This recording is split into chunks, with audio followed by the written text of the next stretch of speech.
Imagine years of biting your tongue, of enduring a toxic presence in your life, all for the sake of family peace. Now, picture that peace shattering into a million pieces the moment that toxic person, my stepmother, physically attacked my child. In that instant, everything changed. For as long as I can remember, my dad enabled his entitled wife's incredibly toxic behavior. She saw herself as a wannabe party planner, taking over every family gathering, every holiday, since marrying my father. Growing up, I dreaded those occasions. She was controlling, easily offended, and always found a way to make everything about her. We all just humored her, my dad said, because it made her feel included. But the resentments simmered under the surface.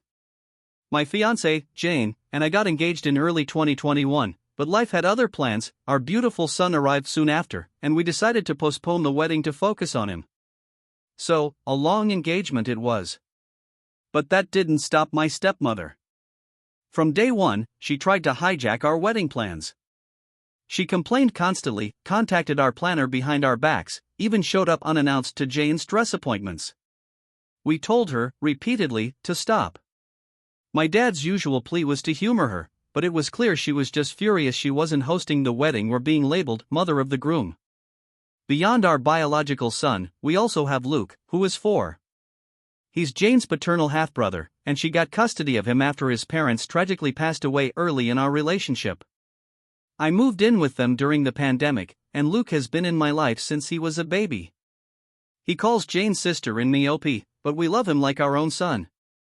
My stepmother, however, hated Luke. She'd accused Jane of baby-trapping her way into the family, an accusation that only intensified after our son was born. My dad adores both kids, but my stepmother would forbid him from babysitting Luke.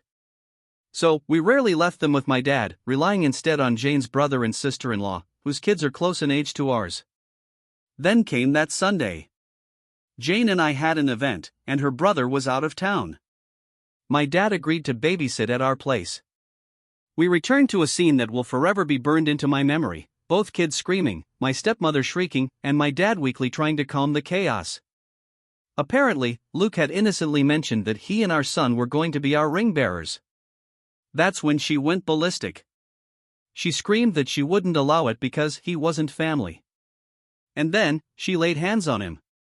When he started crying, she just kept going. His lip was split. My blood ran cold. She had never, ever gone this far before. In that moment, a switch flipped. The years of tolerance, of humoring her, vanished. We immediately banned her from our house, and from our wedding. My dad, instead of defending his grandchild, was fuming, declaring he wouldn't come without her. He then convinced half of his side of the family to boycott the wedding by severely downplaying what she did. This included my stepbrother, who blindly agreed with his mother, no matter how many times I tried to tell him the truth. Jane and I stood firm. Our cousins, though, kept asking us to reconsider. Jane's family was unanimously on our side, but one aunt suggested that maybe my stepmother was just acting out because she didn't feel welcomed. I swear, I was done with my family enabling her. I loved my dad, wanted him at my wedding, but I was more than willing to lose him if it meant protecting my family. By the way, if you're still with me, make sure to hit subscribe, more unbelievable stories are coming. The next day, we took Luke to the pediatrician, meticulously gathering every piece of evidence we could. We had pictures of Luke's injured face, and by some miraculous stroke of luck, we also had nanny cam footage. We'd taken precautions because my dad rarely went anywhere without her, and while we never trusted her with the kids, we certainly didn't expect this level of malice. The physical attack itself was off camera, but there was undeniable footage of her screaming, and Luke crying before and after. We pressed charges. She now has a child abuse charge on her record. There was no way we were letting her get away with this. The visit to the pediatrician confirmed Luke was physically okay, but emotionally, it was a different story. He already had a counselor because Jane had been traumatized by the loss of her parents, and we'd worried it would affect him. We continued his treatment, showering him with extra hugs and pampering. He was still upset, but slowly, he was doing much better. Jane and I immediately went no contact with my dad and stepmother. We hadn't spoken to them since the incident, and I had no intention of reaching out. My younger sister, Laura, who was completely on our side, handled any communication, though even she remained low contact. I decided to adopt Jane's philosophy: forgive what's apologized for, but never forget. If my dad or stepmother ever truly understood their wrongdoing and sincerely apologized, we'd consider forgiveness, however begrudgingly. But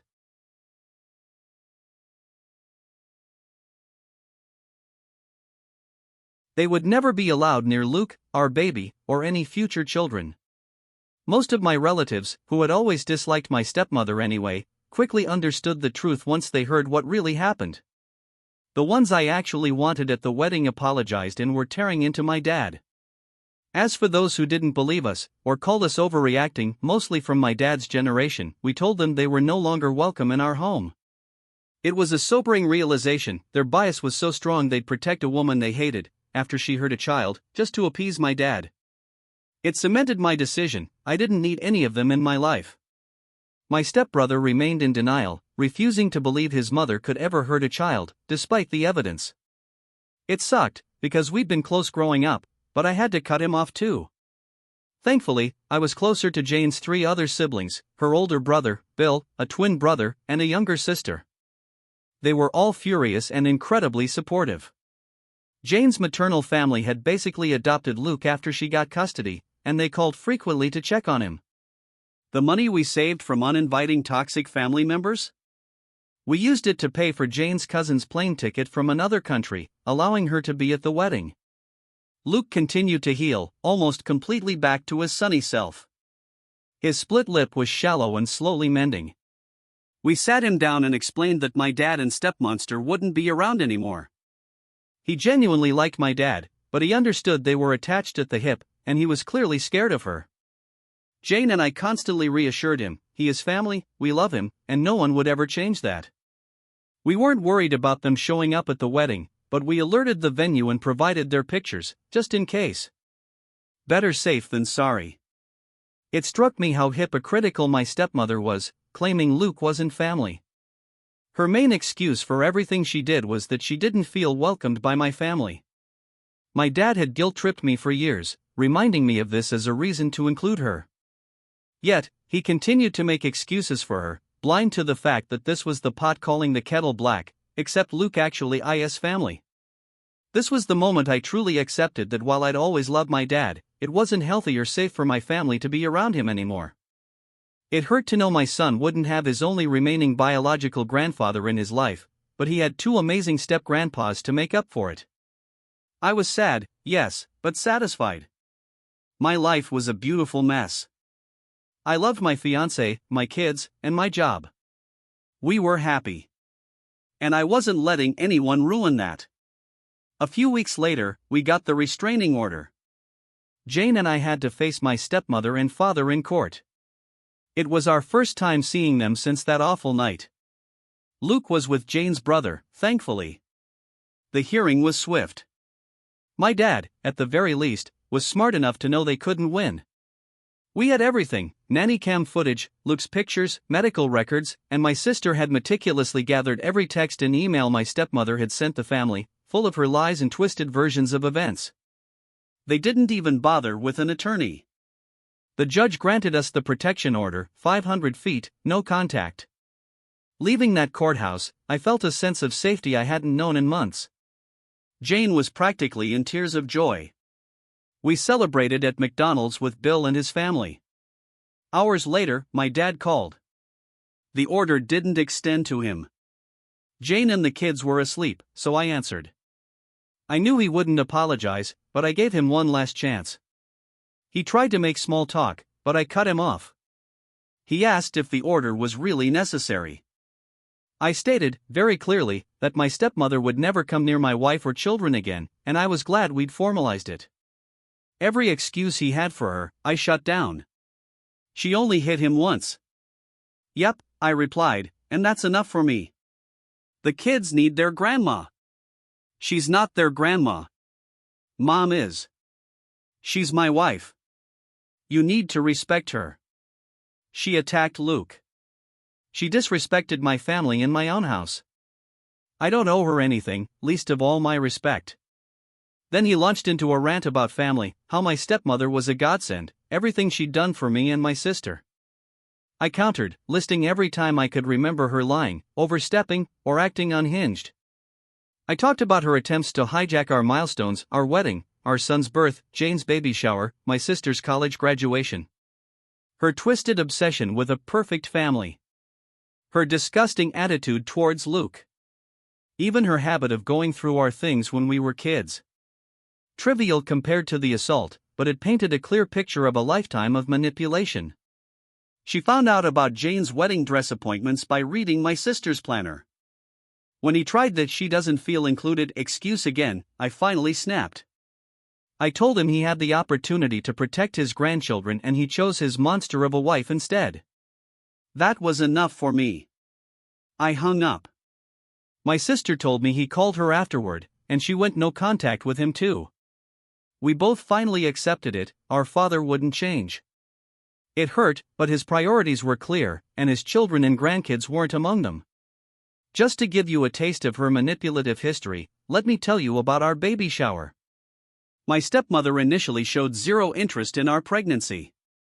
Her reaction to our announcement was to ask Jane if she was sure the baby was mine. Even my dad reamed her for that. But she was obsessed with my stepbrother, who was also engaged and would give her a beautiful grandbaby soon. Great, we thought, less involvement for her. Then, my stepbrother's fiancée left him. Suddenly, my stepmother's dream grandkid was delayed. Naturally, her obsessive focus shifted to our baby. Overnight, she went from aloof relative to excited grandma-to-be, complete with tacky promoted to Nana shirts and endless Facebook posts. We were too busy to care at first, but she quickly started pestering us about planning a baby shower and gender reveal. We said no to a gender reveal, we wanted to wait until birth. She tried to pressure us to find out and tell her as a Christmas present, but we refused. We also denied her the baby shower. But she went to my dad, who then guilt-tripped my sister, Laura, into letting her help. Laura, still living at home, had no choice. Laura and Jane's best friend, Nina, were our chosen planners. We wanted a laid-back, co-ed pizza party for about 25 adults and a dozen kids. Homemade pizza nights were a family tradition, so it felt perfect. They found a venue with a pizza oven, incorporated classic baby shower games into the theme, make your own pizzas, non-alcoholic drinks, plain onesies for kids to decorate. It was awesome. When Laura and Nina met my stepmother for coffee, before they could even mention their plans, she pulled out a shockingly thick binder, emblazoned with "Oh Baby" on the cover. She flipped to the shower section, short, but detailed. It was her vision, the most Instagrammable baby shower ever. Balloons, oversized teddy bears, giant alphabet blocks, cringeworthy signs everywhere. She prioritized pretty over cozy, with uncomfortable chairs and fancy food ideas that were barely edible. Most had soft cheeses, which Jane couldn't eat. The color palette was 3 shades of pink with gold accents. Barbie had puked all over Hello Kitty's birthday party. When Nina tried to remind her we didn't know the sex, my stepmother just knew it was a girl. Spoiler alert, it wasn't. She wanted an all-female, child-free party with fancy caterers and alcohol, and had a guest list of her closest friends. Neither of our mothers were on it. Laura and Nina finally got to explain our pizza theme. She protested, but Laura stood firm. It was our shower, our plans were greenlit, and it was happening in a month. She even called me, but I backed Laura and Nina. A week before the shower, Jane was almost 8 months pregnant. Everything was ready. My stepmother offered to get to the venue early to prepare everything. Laura, knowing she'd complain otherwise, agreed. The venue even allowed them to drop off decorations before the party. We were due at 6 p.m. for a 7 p.m. start.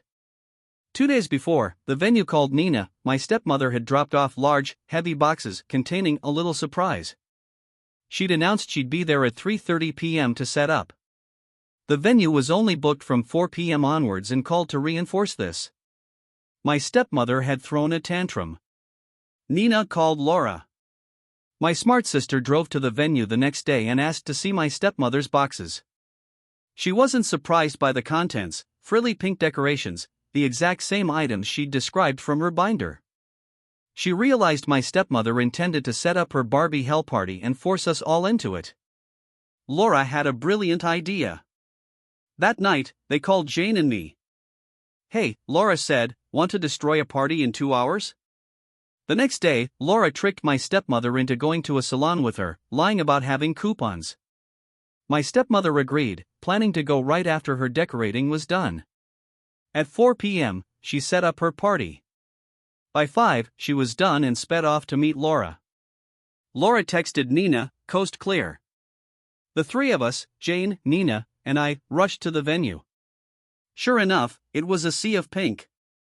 For the next 2 hours, while Laura kept my stepmother distracted, we furiously dismantled every single pink, frilly decoration, replacing it with our pizza party decor. We set up the activities, arranged the tables, and shoved every single pink item back into my stepmother's boxes. It was actually really fun.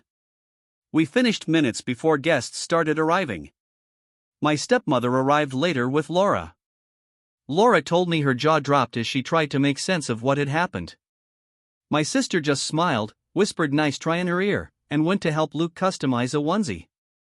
My stepmother literally sulked in a corner the entire party, but Nina caught her trying to put little pink bows on the cupcakes and shut that down immediately. The baby shower was everything we hoped for. Our friends had fun, and we had a ton of pizza. My stepmother's interest in our baby quickly died after that. She stopped wearing her Nana shirts, didn't come to the hospital, and refused to acknowledge he was a boy until weeks later. She was, at best, a very loose definition of a grandmother. I couldn't be more grateful. My son will never know her. Finally, after an engagement spanning over 2 years, Jane and I got married last Saturday. The wedding was awesome. The kids had a blast. Luke took his ring-bearer duties seriously, holding our son's hand as they walked down the aisle. My aunt got totally wasted and had to be wheeled out, but otherwise, everything went perfectly. 4 months had passed since we got the restraining order. Things had been mostly quiet. My stepbrother and I exchanged happy birthday texts, and he even texted Jane on hers. He knew. The door was open if he ever wanted to apologize. My dad had given up trying to reach me. He still tried to talk to my sister, but she was ignoring him after a huge fight they'd had. He'd sided with my stepmother on almost everything. My sister called me crying afterward, and I had wanted to call him and yell, but she told me not to. She was doing okay now, not blocking him, but not taking his calls or texts. He'd only said 3, a weak apology, 1 for my birthday, and a long rant after neither of us wished him a happy Father's Day. He was right, he was still our father. I loved him, and always would, but I just couldn't be around him anymore. I'd closed that door, but I wasn't locking it just yet. He knew what he needed to do if he wanted his family back. I wasn't optimistic, but Jane held on to that hope. She hadn't forgiven him or my stepmother. This whole disaster had shaken Jane to her core. A part of me was scared she'd blame me, but she just called me a dumbass when I voiced that fear. I've been in therapy for a few months now, and it's helped immensely. I've realized my stepmother's behavior growing up was far worse than I ever acknowledged, and it's a relief to finally get those feelings off my chest. Right now, I'm more than happy. I married the most amazing woman, and I have the family I always dreamed of. None of us are perfect, but life has truly been great to me. Then, earlier today, something incredible happened. My stepbrother called. He and my stepmother had a massive fight. The restraining order came up, and she'd lied to him about the details, accusing Luke of picking on our baby, badmouthing Jane, and more. But this time, he finally forced her to tell him the truth. After talking to his therapist and friends, he began to re-evaluate his relationship with his mother and his entire upbringing. He finally accepted that I hadn't been exaggerating about what she did to Luke. He told me he'd wanted to talk back in June but hadn't wanted to distract us from the wedding. My stepbrother and I have spent the last 4 months slowly rebuilding our relationship. We meet for coffee or lunch, discussing his mother and the impact she had on our lives and my kids. Jane started joining us in October, and the kids saw him again for the first time 2 weeks ago. Things were awkward at first, but we're good now. He's also making amends with my sister. In early November, he completely cut contact with his mother. Our kids are doing amazing. Luke just turned 5, and our baby will be 2 in February. We're spending the holidays with Jane's family in Brazil while my stepbrother stays with his girlfriend. Things are great. It's truly incredible how much peace can come from cutting out toxicity, even when it means losing family you loved. My heart still aches for the relationship I lost with my father, but my family is safe, thriving, and surrounded by love. What would you have done in my place? Have you ever had to choose between protecting your family and maintaining toxic relationships? Tell me what you think, I really want to know.